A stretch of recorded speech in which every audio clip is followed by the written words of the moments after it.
જૈન દર્શનની અંદર આ સ્વામી વાત્સલ્યની જે પરંપરા છે એની પાછળ ઘણું બધું સિક્રેટ રહેલું છે.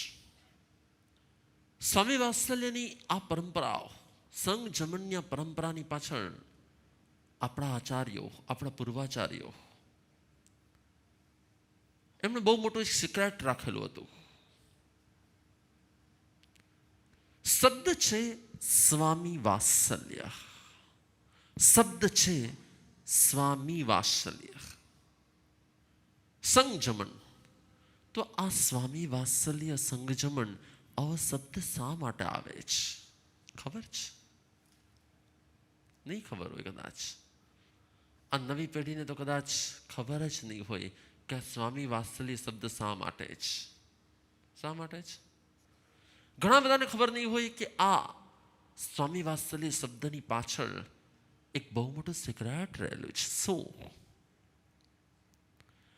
હરેક સમય અનેક જીવો ધર્મને પામતા હોય અને એમાંથી દર 6 મહિને એક આત્મા તો પરમાત્મા પદને પામે જ છે. હરેક 6 મહિને એક આત્મા વિતરાગ સ્વરૂપની પ્રાપ્તિ કરીને, આત્મસિદ્ધિ કરીને પોતાની શુદ્ધ અવસ્થા એવી મોક્ષની પ્રાપ્તિ કરે છે. કેટલાક જીવો કેવલ્ય જ્ઞાની બનીને મોક્ષમાં જાય છે અને કેટલાક જીવો તીર્થંકર બનીને મોક્ષમાં જાય છે. કોઈ કેવલ્યાની બનીને મોક્ષમાં જાય છે, કોઈ કેવલ્યાની પ્લસ તીર્થંકર બનીને મોક્ષમાં જાય છે. અને એવા જીવો પણ કેટલા? આમ ગણો તો બહુ ઓછા અને આમ ગણો તો ઘણા વધારે. કેટલા? હર 6 મહિને એક જીવ તો મોક્ષમાં જાય જ. હર 6 મહિને એક જીવ તો મોક્ષમાં જાય જ. પણ એમાં પણ તીર્થંકરો પણ મોક્ષમાં જવાવાળા હોય અને કેટલાય આત્માઓ પણ સામાન્ય પણ મોક્ષમાં જવાવાળા હોય. આજે માનો કે ચેન્નઈમાં કે દિલ્હીમાં સંજમન છે. જમાડશો, કોને જમાડશો? તમે જ્યારે જમાડશો, કોને જમાડશો? આપણને એમ છે કે આપણે શ્રાવક અને શ્રાવિકાઓને જમાડીએ છીએ. આપણને એમ છે કે આપણે લોકોને જમાડીએ છીએ. પણ ના, બની શકે કે આ પરસદાની વચ્ચે, બની શકે કે આટલી વિશાળ સંખ્યાની અંદર જેટલા લોકો જમવાના છે એમાંથી કોઈ ભાવિના, બોલો, આમાંથી કોઈ ભાવિના તીર્થંકર પણ હોઈ શકે છે. આમાંથી કોઈ ભાવિના કેવલ્ય જ્ઞાની પણ હોઈ શકે છે. આમાંથી જ કોઈ ભાવિના ઉપાધ્યાય હોઈ શકે છે.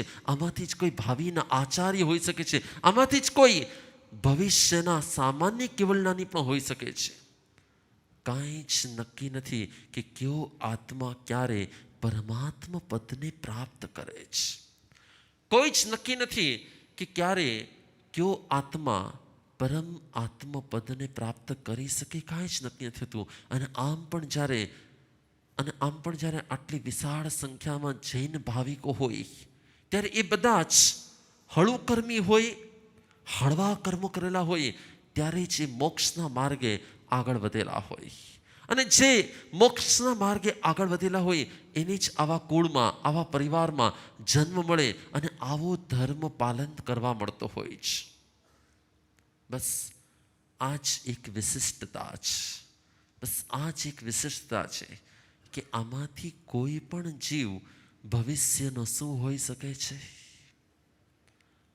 આમાંથી કોઈ પણ જીવ ભવિષ્યનો શું હોઈ શકે છે? પણ તમને તમારી સાથે વાળા ભગવાન જેવા લાગતા હોય કે શૈતાન જેવા લાગતા હોય? હેલો, તમને તમારી સાથે વાળા, તમને તમારી સાથે રહેવાવાળા ભગવાન જેવા લાગતા હોય કે શૈતાન જેવા લાગતા હોય? ક્યારેક ભગવાન જેવા લાગતા હોય અને ક્યારેક લાગે કે ના લાગે. ક્યારેક એમ લાગે બસ આ બહુ સારો પર્સન છે અને ક્યારેક એમ ના, આ તો આને મારી સાથે આમ કરે છે, આ મારી સાથે આમ કરે છે, આને આમ ન કરવું જોઈએ અને આમ જ કરવું જોઈએ. એટલે ક્યારેક આપણો રાગ હોય છે અને ક્યારેક આપણો દ્વેષ હોય છે. ક્યારેક આપણો શું હોય છે? રાગ હોય છે અને ક્યારેક આપણો. જ્યારે રાગમાં વ્યક્તિ હોય છે, जब राग में कोई व्यक्ति होता है ना, तब वो मुझे भगवान जैसा लगता है. और जब उसी व्यक्ति पर द्वेष हो जाता है ना, तो वही व्यक्ति मुझे कैसा लगता है? पण याद राखजो, आजे जे होए, जो आज दिखता है कल शायद नहीं भी हो सकता है. और आज जो नहीं है वो कल हो सकता है कि नहीं हो सकता है. जिस दिन अर्जुन माली रोज के कितने जीवों की हिंसा करता था, अर्जुन माली जब रोज कितने ही जीवों की जब हिंसा करता था और उससे देखने वाला पहचान भी नहीं सके कि महावीर से पहले यही जीव कहां जाने वाला है. क्या कहता था अर्जुन माली? खबर छ? अर्जुन माली रोज के 6 जीवों की क्या करता था?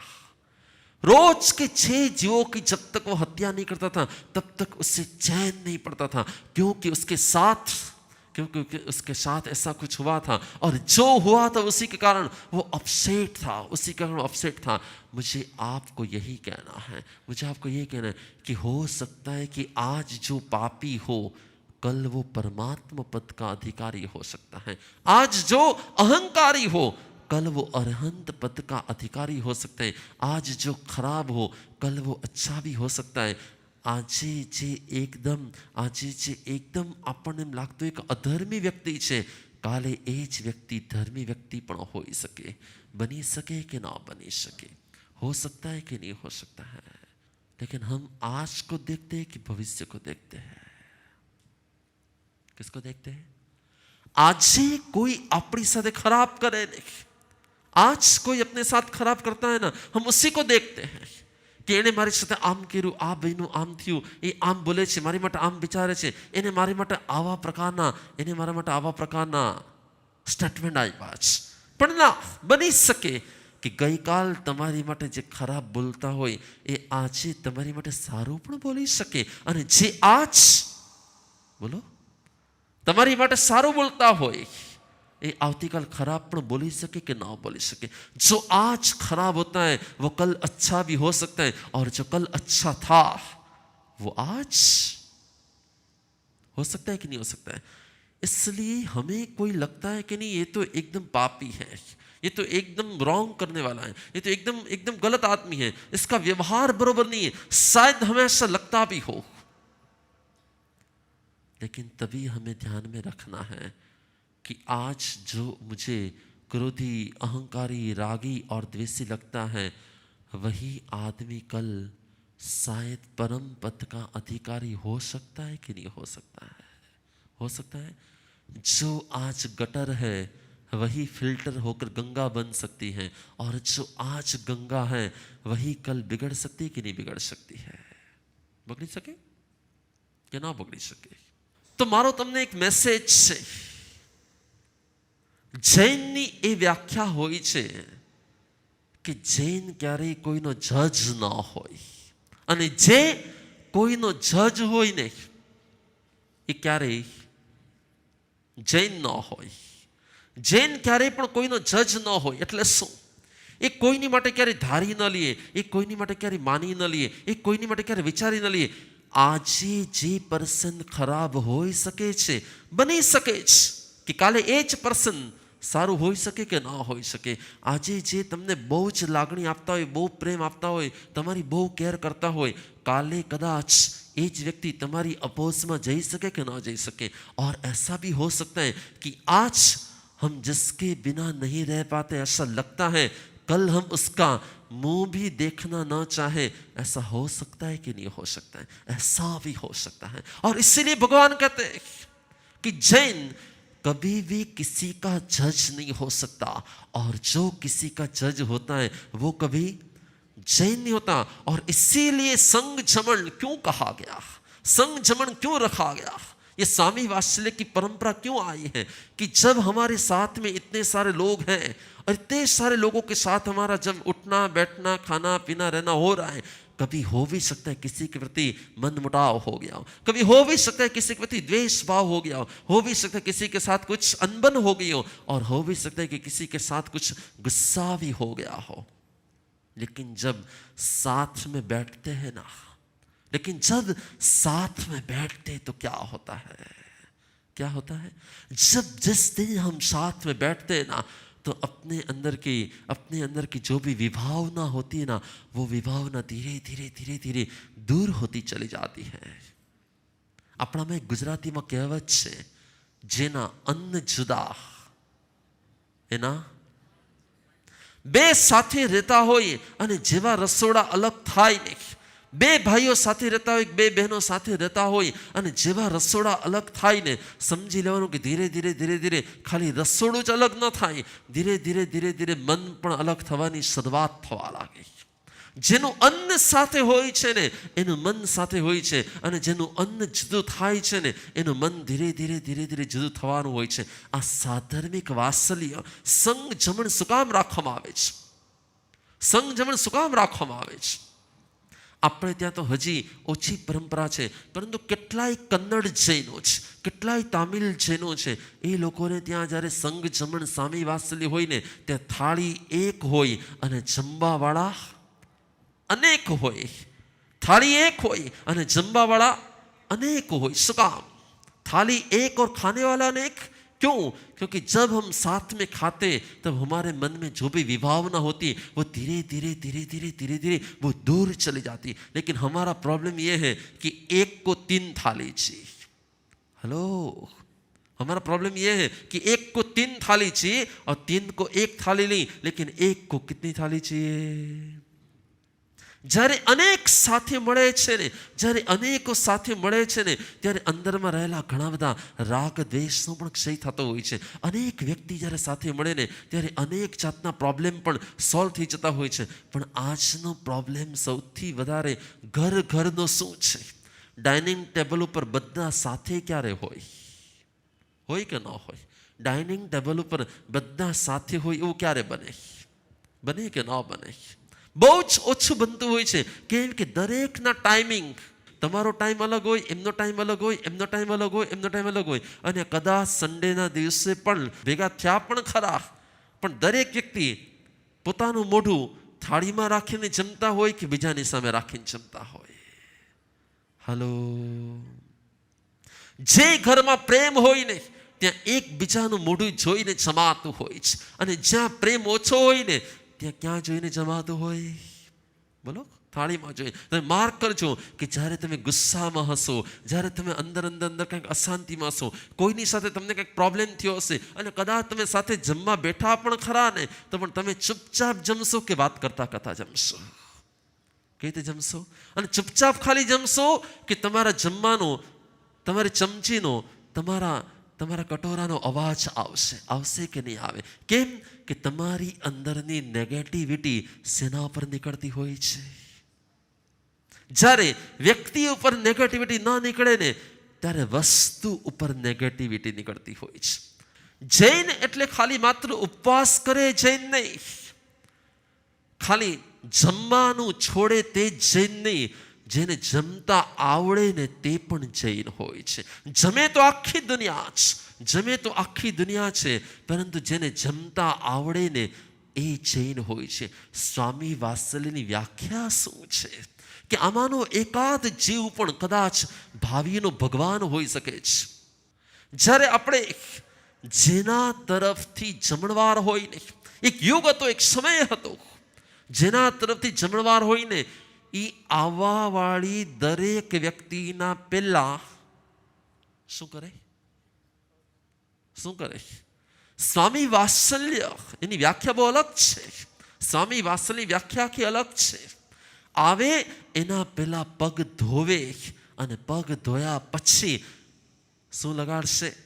તિલક કરશે, અને પછી તેને જમવા બેસાડશે। શું કામ?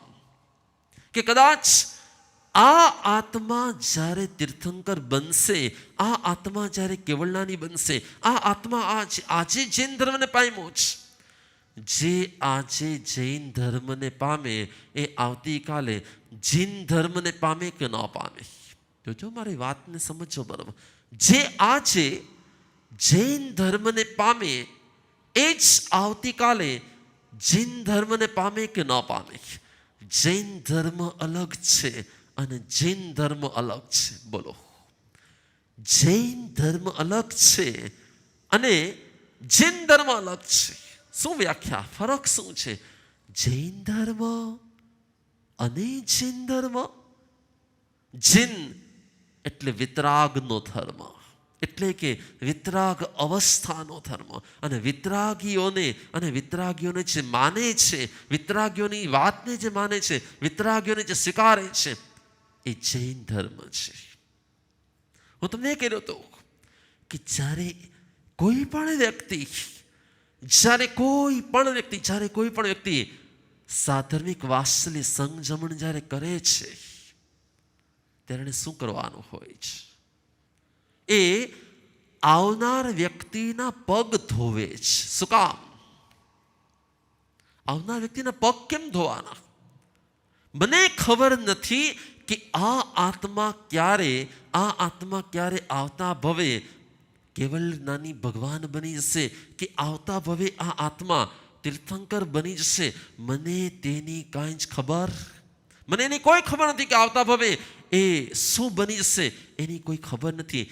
અને એ ભવે જ્યારે તીર્થંકર બન્યા હશે ત્યારે મને એમની નજીકમાં જવાનો ચાન્સ મળશે કે નહીં મળે તે પણ ખબર. અને કદાચ નજીક જવાનો ચાન્સ મળી પણ જાય તો પણ એમના ચરણ સ્પર્શ કરવાનો, જો એક સંતના ચરણ સ્પર્શ કરવાનો પણ સૌભાગ્ય ઘણાને પ્રાપ્ત થતું નથી, તો કેવળ જ્ઞાની ભગવાનના ચરણ સ્પર્શ કરવાનું સૌભાગ્ય ક્યારે પ્રાપ્ત થશે એ કાંઈ જ નક્કી નથી. તો આજ જે ભાવિના ભગવાન બનવાના છે, કેમ કે જે જૈન બને ને તે જૈન બને, જે પ્રવૃત્તિથી જૈન બને અને પ્રકૃતિથી જૈન બને એ જ અંતે જૈન બને.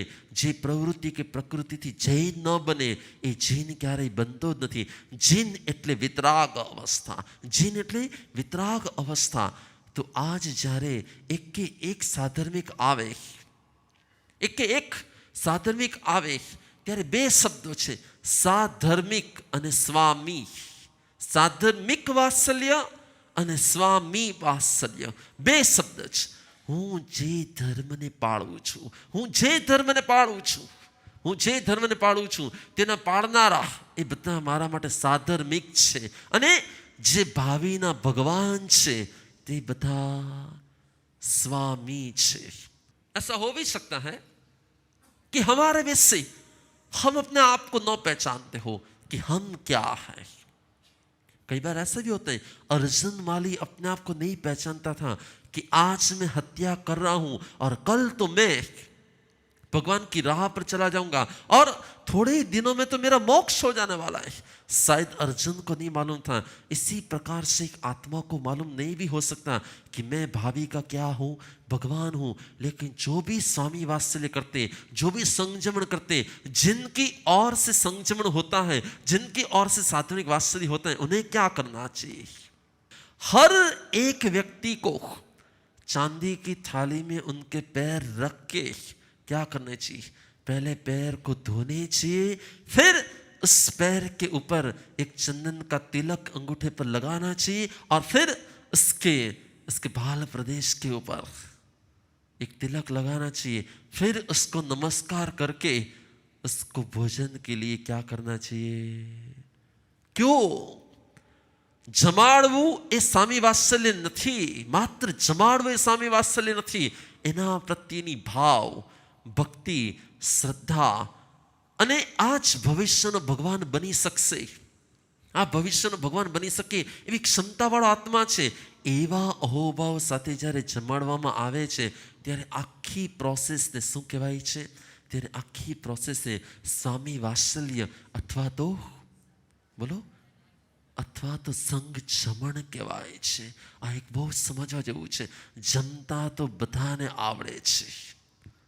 જમે તો બધા જ છે અને જમતા આવડે પણ છે. પણ જેને પ્રોપર યોગ્ય રીતે જમતા આવડતું હોય ને એને શું કહેવાય છે? એને જ જૈન કહેવાય છે. ખાલી ઉપવાસ કરે એનો જ મોક્ષ થાય અને જમે એનો મોક્ષ ન થાય એવું ક્યાં બતાવ્યું છે? ઉપવાસ કરે એનો મોક્ષ થાય અને જમે એનો મોક્ષ ન થાય એવું ક્યાંય બતાવ્યું નથી. ભગવાને માત્ર એટલું જ કીધું છે કે જેને સમ્યક પ્રવૃત્તિ કરતા આવડે. પછી ઉપવાસ પણ હોય અને ભોજન પણ હોઈ શકે છે. જેને સમ્યક પ્રવૃત્તિ કરતા આવડે ને એનો જમતા જમતા પણ મોક્ષ થઈ શકે છે. અને જેને સમ્યક પ્રવૃત્તિ કરતા ન આવડે ને એનો ઉપવાસ કરીને પણ मोक्ष न થાય એવું बनी सके कि ना बनी सके. मैं एक छोटी सी बात आपको कहना चाहता हूं जो आप सबके लिए बहुत जरूरी है. जो आप सबके लिए बहुत जरूरी है. जब भी शाम होती थी, मैं जब छोटा सा था 8-9 साल का था, और जब भी शाम होती थी मेरी दादी मुझे हाथ में एक बर्तन देती थी और कहती जाओ मदर डेयरी से दूध लेकर आओ. और मेरे हाथ में एक कॉइन देती थी.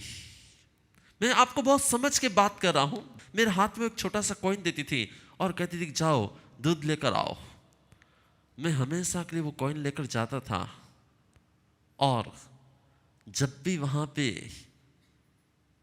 उस कॉइन को अंदर डालता था मैं हमेशा के लिए सोचता था कि छोटा सा कॉइन और ये मशीन कैसा है, किस लोहे के कॉइन से ऐसा दूध बन के वापस आ जाता है. मैं बचपन में हमेशा भी सोचता था कि ऐसा ये कॉइन में क्या है और ऐसा ये मशीन में क्या है कि जो छोटा सा कॉइन अंदर डालते हैं और अंदर से दूध बन के वापस बाहर आ जाते हैं. मैं कई बार उसको देखता ही रहता था और जब मैं लेट आता था तो मेरी दादी मुझे डांटती इतना लेट क्यों हो गया. मैं कहता मैं वहां पे खड़े खड़े खड़े देख रहा था कि इस कॉइन से दूध कैसे बन गया. ये कोई चमत्कारिक यंत्र जैसा मुझे लगता है कि यहां से कॉइन डालो और वहां से कॉइन तो एकदम काला काला और दूध आता है एकदम. तब मुझे नहीं मालूम था कि क्या होता था. आ रहा है समय में कुछ आपको कहना चाहता हूं.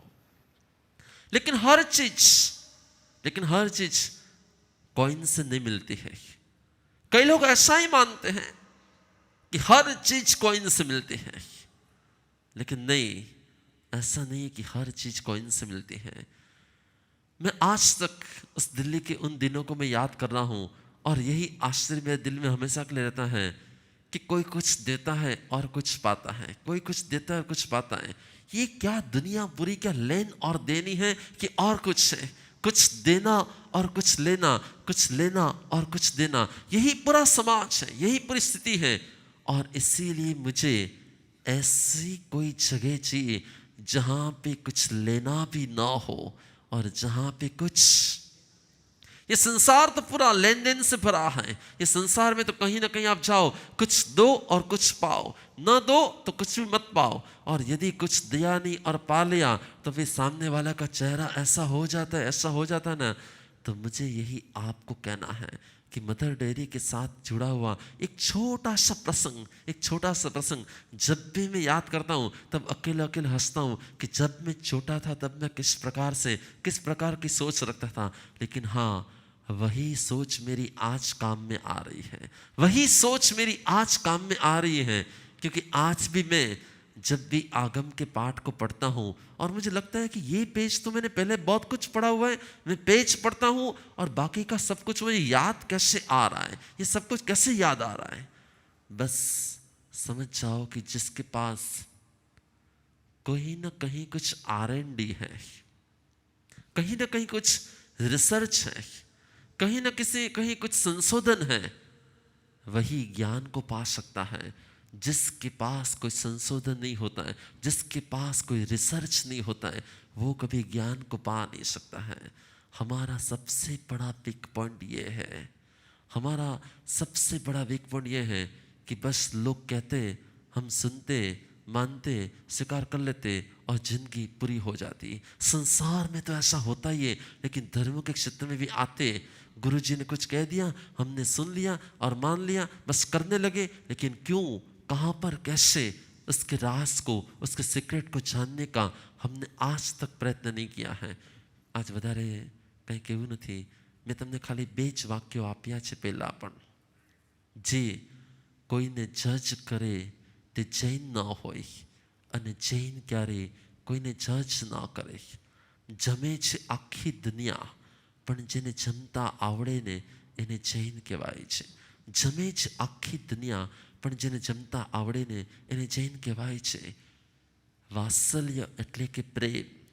અને જ્યારે આપણે પોતાના કરતાં પણ સર્વ પ્રત્યે વાત્સલ્ય વહાવીએ છીએ ને, ત્યારે જ આપણા માટે એ સાધર્મિક વાત્સલ્ય અને સ્વામી વાત્સલ્ય બની જાય છે. ભાવિના તીર્થંકરને અને ભાવિના ભગવાનને જમાડવાનો જે અવસર આવ્યો છે તમારા આંગણે, બસ ભાવથી, ભક્તિથી, શ્રદ્ધાથી દરેક ભાવિના ભગવાન પ્રત્યે અહોભાવ રાખીને આપણે આપણા આ જીવનને સાર્થક કરીએ, અને દરેક આત્મા પ્રત્યે પ્રેમ અને મૈત્રીથી, દરેક આત્મા પ્રત્યે ભગવતપણાના ભાવોથી આપણે એના પ્રત્યે અહોભાવ રાખી અને જીવન ક્ષણોને પાવન બનાવીએ. એ જ આજના દિવસે મંગલ કામ.